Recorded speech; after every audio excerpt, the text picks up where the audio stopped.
Legalizing recreational pot is on the ballot again this year with Prop 207. It lost by 67,000 votes 4 years ago in 2016. And if you haven't seen it in a while, here is what the country looks like these days in terms of the legalization of marijuana. The darker states here, they are fully legal. The lighter states, there's about 8 of them. Marijuana is fully illegal. And then the states in between, in the green, shades of green here, a little bit of both. So of course we're here.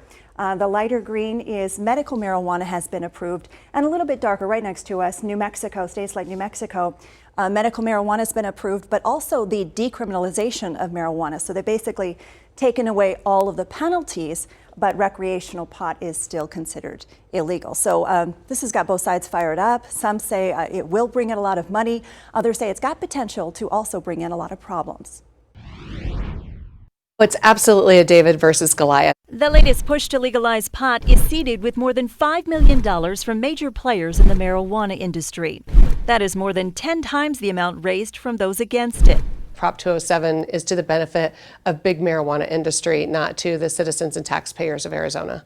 It is also backed by more than 415,000 Arizonans who signed a petition in a pandemic to get it on the ballot, allowing adults 21 and over to possess an ounce of marijuana and grow up to 6 plants. Arizona is the only state in the country that still treats the first-time arrest and conviction of personal marijuana use as a potential felony. That is absolutely ludicrous. It's outdated, archaic, and needs to end. Chad Campbell is a former Arizona lawmaker and the chair of Proposition 207 called the Smart and Safe Arizona Act. Campbell says this initiative is more comprehensive than the last effort to legalize pot and will bring in millions of dollars a year through a 16% excise tax. We anticipate this will generate probably about $300 million a year, at least in the beginning, and then probably grow over time. And like I said, that money is going to go to community colleges, public safety, roads, and health programs that we all care about here in the state. And it's going to do harm to our children, it's going to make our roads less safe, and it's going to be a burden to our economy. Lisa James is leading the opposition to Prop 207 as chair of Arizonans for Health and Public Safety. She has several issues with the initiative. She believes more young people will start using pot, as seen in one study in Colorado, although many other studies show the numbers remain flat.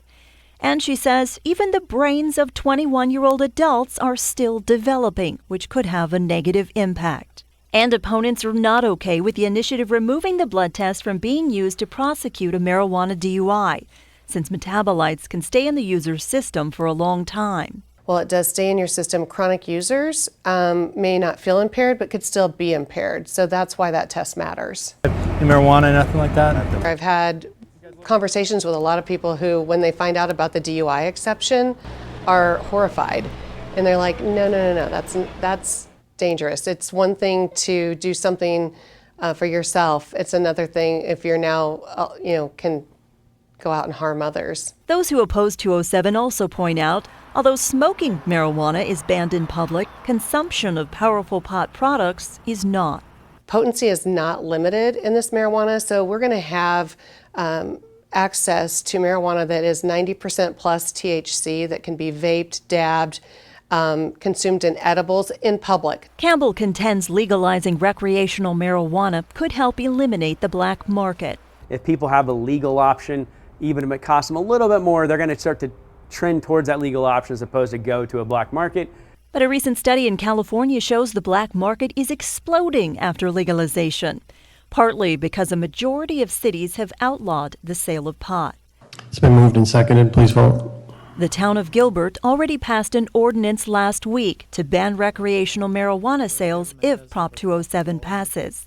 The Department of Health would be tasked with regulating pot sales since its medical program is already in place. And those license holders would be first in line to sell recreational marijuana. With legalization comes more problems, not fewer. So I think this is, the beginning of a much broader conversation here in Arizona of how to modernize our laws and get in line with the rest of the country. And another component of Prop 207 is a chance for current low-level marijuana offenders to petition to expunge their records. And remember, once passed, ballot initiatives are pretty tough to change. So if this does pass in a couple weeks, Heather, I mean, how soon does it go into effect? How soon could you go out there and buy something? Well, it could become law pretty quickly, but remember, this is big, so it would require a lot of policy changes. The Department of Health would have to get ready and have everything in place, which could take likely months, maybe. I mean, perhaps weeks, but looks like months. I mean, they've got the infrastructure in place, but there's a lot to it. Yeah, nothing goes quickly with the government, and it'll be interesting to see if other cities follow suit after what Gilbert did. Right, right. Well, that's what happened in California. You've got 3/4 of the cities there that banned it, as well as half of the counties. So that black market is still thriving. We'll know in 2 weeks.